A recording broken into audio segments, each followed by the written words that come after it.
حضور جتنا عرصہ تک مکہ شریف میں تشریف فرماتے تو زیادہ وقت مسجد الحرام میں گزارتے، اور جب قریب محبوب صلی اللہ تعالی علیہ وسلم محبوب دو عالم علیہ السلام مدینہ طیبہ تشریف لے آئے تو حضور نے سب سے پہلے مسجد قباء کی تعمیر فرمائی۔ ایک حجرہ نہیں ابھی بنایا، تو یہ طے نہیں کیا کہ میں نے مدینے کے کس حصے میں اپنا مکان بنانا ہے، کہاں رکنا ہے۔ سب سے پہلے مسجد شریف کی تعمیر فرمائی اور بنفس نفیس فرمائی۔ مسجد مکمل ہو گئی، سرکار کا قیام تھا جناب ابو ایوب انصاری کے گھر میں۔ تھوڑے سے فاصلے پر نظر پڑی تو ایک کھلا میدان موجود تھا، 2 یتیم بچوں کی زمین تھی۔ فرمایا یہ زمین مجھے دے دو، اس میں میں مسجد بناؤں گا۔ ان 2 یتیم بچوں نے عرض کی یا رسول اللہ صلی اللہ علیہ وسلم آپ رکھ لیں، مسجد بنا لیں۔ فرمایا یوں نہیں بھائی، پیسے دیں گے۔ اسلام یہ نہیں کرتا کہ بندے کی حیثیت سے زیادہ اس پر بوجھ ڈال دیا جائے۔ یتیم بچے ابھی ان کے پاس کوئی ایسے ذرائع نہیں ہے مال کمانے کے، تو فرمایا تمہیں پیسے ملیں گے۔ اور حضرت ابوبکر صدیق رضی اللہ تعالیٰ عنہ اور حضرت عثمان غنی جیسے مالداروں کے ذمے لگایا گیا کہ انہیں رقم ادا کی جائے۔ وہ پیسے ان بچوں کو دیے، یہاں مسجد کی تعمیر شروع کی۔ چونکہ مسجد قباء بھی سرکار نے بنائی تھی تو ایسا نہیں فرمایا کہ اس کو چھوڑ دیا جائے، بلکہ صحیح حدیث کے لفظ ہیں کہ نبی کریم علیہ السلام ہر ہفتے یا گھوڑے پر بیٹھتے یا اونٹنی پر بیٹھتے یا پیدل سفر کرتے، اور ہر ہفتے فجر کی نماز پڑھ کے مسجد قباء تشریف لے جاتے۔ اس مسجد کی آباد کاری میں حضور دلچسپی لیتے، شوق تھا سرکار کو، آباد کرنے میں دلچسپی لیتے۔ پھر میرے محبوب کریم علیہ السلام نے اس مسجد کے آباد کرنے میں ایک اور فضیلت بیان کی۔ فرمایا جو بندہ گھر سے وضو کرے اور میری مسجد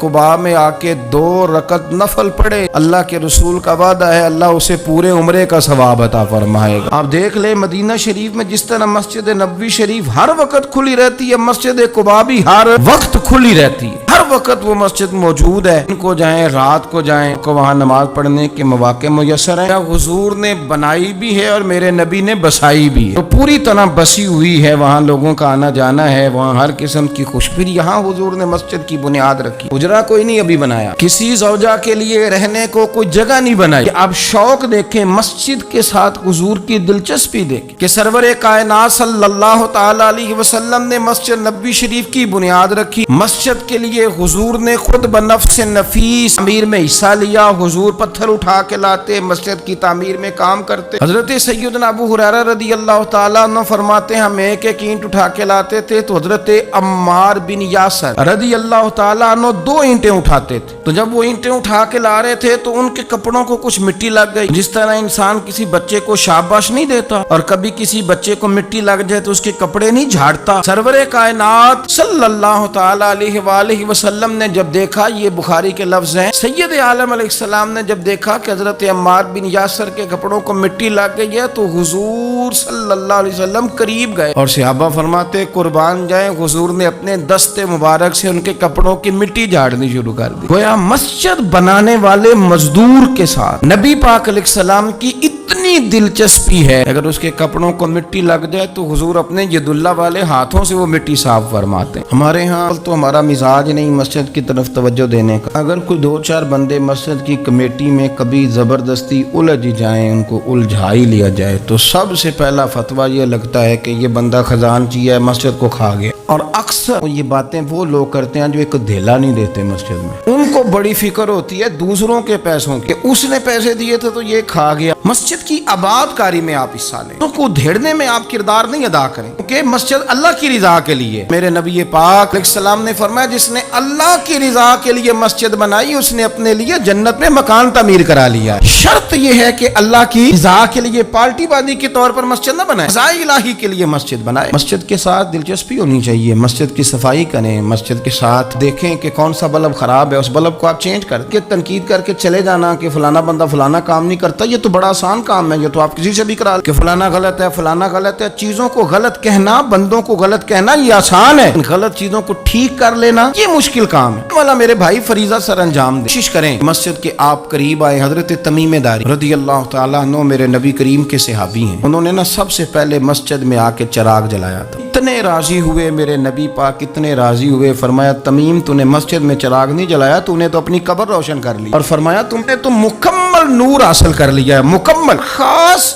حضور نے ڈیوٹی لگائی سیدنا بلال حبشی کی، مسجد کا خیال کرتے، مسجد پہ توجہ دیتے، مسجد نبوی کون سی چیز کہاں کس انداز میں کرنی ہے، حضرت بلال وہ خدمت سر انجام دیتے۔ نبی پاک علیہ السلام مسجد کے لیے مختلف اوقات میں مختلف احکام جاری کرتے۔ پہلے سرکار دو عالم صلی اللہ علیہ وسلم نے ایک دروازہ مخصوص کر دیا تھا، فرمایا بھئی ایک فیصلہ میرا یہ ہے کہ اس گیٹ سے صرف عورتیں آئیں گی، مرد نہ داخل۔ حضور نے وقف کر دیا عورتوں کے لیے۔ ایک وقت ایسا آیا کہ نبی پاک صلی اللہ علیہ وسلم کے بہت سارے صحابہ نے کہ گھر مسجد کے بالکل ساتھ ساتھ تھے، انہوں نے مسجد کے اندر دروازے کھول لیے تھے، مسجد میں آیا کرتے تھے۔ اللہ کے رسول صلی اللہ علیہ وسلم نے فرمایا بھی اب جماعت کا وقت ہوتا ہے اور بالکل دروازہ مسجد کے اندر تم نے کھولا ہوا ہے تو کچھ چیزوں میں مشکل پیدا ہوتی ہے، لہذا سارے دروازے بند کر دو، ایک دروازہ کھلا رہے، اور وہ ہے جناب ابو بکر صدیق کا۔ وہ آج بھی کھلا ہے مسجد نبوی، اس کو وہ دروازے کو بند نہیں کرتے، کبھی ضرورت ہو تو وہ آگے کوئی کنات لگا دیتے ہیں، دروازہ وہ ہمیشہ کھلا رہتا ہے، اس لیے کہ اس کو میرے نبی پاک نے کھولا ہے، وہ دروازہ کھلا رہتا ہے۔ حضور نے مختلف اوقات میں مسجد کی تزئین و آرائش میں اس کی وسعت میں دلچسپی کا اظہار کیا۔ بلال جھاڑو دیتے، آنے والے لوگوں کا خیال کرتے، مجھے کیا لینے دیں، اور میں بہت ساری احادیث اور بہت ساری سیرت کی کتابوں کا نچوڑ ایک جملے میں بیان کرتا ہوں۔ مسجد نبوی ایک پارلیمنٹ ہاؤس کا درجہ رکھتی، اسی میں سارے فیصلے ہوتے تھے، اسی کے اندر کافروں کے ساتھ معاملات تھے وہ طے ہوتے تھے، اسی میں ہر چیز سیٹ ہوتی تھی مسجد کے اندر۔ ہماری سیاست پاک اس لیے ہوئی ہے کہ ہم نے مسجد سے باہر نکال دی، تک یہ مسجد کے اندر تھی، وضو کر کے لوگ بیٹھتے تھے، قرآن پاک کی آیات بیان کر کے اپنا موقف بیان کرتے، بڑا صاف ستھرا نظام چلتا تھا۔ امیر المومنین کا پارلیمنٹ ہاؤس مسجد ہوتی،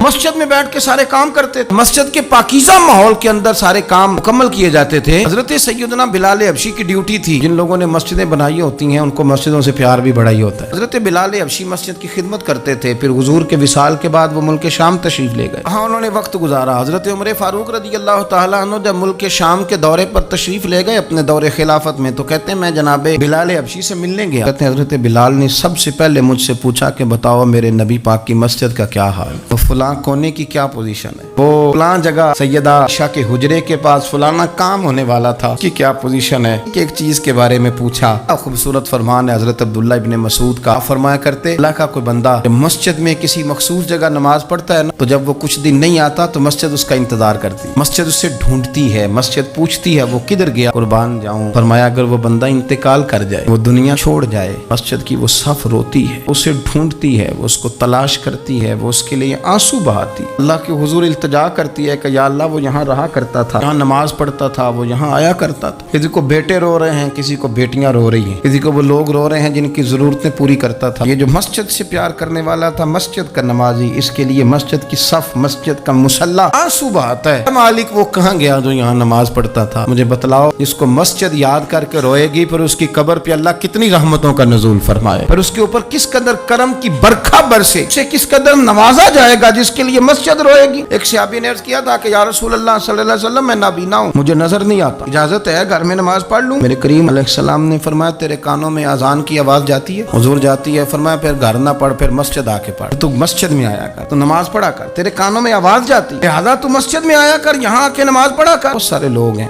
عدم دلچسپی، ہاں گھر میں بھی نماز پڑھنی چاہیے، نبی پاک علیہ السلام نے فرمایا اپنے گھروں میں مسجدیں بناؤ، یعنی ایک جگہ مخصوص کرو ہاں جہاں صرف نماز پڑھی جائے، فرمایا اپنے گھر میں مسجد بناؤ اور کچھ حصہ نماز کا گھر میں بھی پڑھا کرو، کچھ نوافل، کچھ سنتیں، کچھ حصہ گھر میں بھی نماز کا پڑھا کرو، فرمایا اپنے گھر کو قبرستان نہ بناؤ۔ اس کا مطلب ہے جس گھر کے اندر نماز نہ پڑھی جائے، بالکل اس گھر میں سارے زندے لوگ بھی رہتے ہوں تو گھر قبرستان ہے، حضور کا فرمان ہے۔ اور جس گھر میں کوئی اٹھ کے سویرے تہجد کا وضو کرتا ہے، مردوں کا گھر نہیں، وہ تو زندوں کا گھر ہے۔ بچوں کو تکلیف تو ہوتی ہے، سویرے بوڑھے اٹھ کے تہجد کا وضو کرتے ہیں، کیونکہ ان کے سونے کا ٹائم ہی وہ ہوتا ہے جب بابے اٹھ جاتے ہیں، بابا جی سویرے اٹھ کے وضو کر رہے ہوتے ہیں تو بچہ تنگ ہوتا ہے، دیکھو جی مطلب چونکہ اس نے تو سونا ہی اس وقت ہے جب دنیا کے جاگنے کا وقت ہے، لیکن اس کو پتہ نہیں تیرے گھر میں کوئی تہجد کا وضو کرتا ہے تو رب راضی کتنا ہوتا ہے، ہو سکتا ہے تیری بھی بڑی خطائیں اس کی وجہ سے معاف ہو جاتی ہیں۔ میرے نبی کریم صلی اللہ تعالی علیہ وسلم نے فرمایا میں نے جنت کے اندر دیکھا کہ کس عمل کا ثواب زیادہ ہے، فرمایا میں نے سب سے زیادہ اجر والے جو اعمال دیکھے ان میں ایک عمل یہ ہے کہ جو بندہ مسجد کی صفائی کر کے کچھ کوڑا مسجد سے باہر نکال دے گا، رب کریم اسے جنت میں بڑا درجہ عطا فرما دے گا۔ لیکن یہ تو کام کرے گا کوئی غریب آدمی،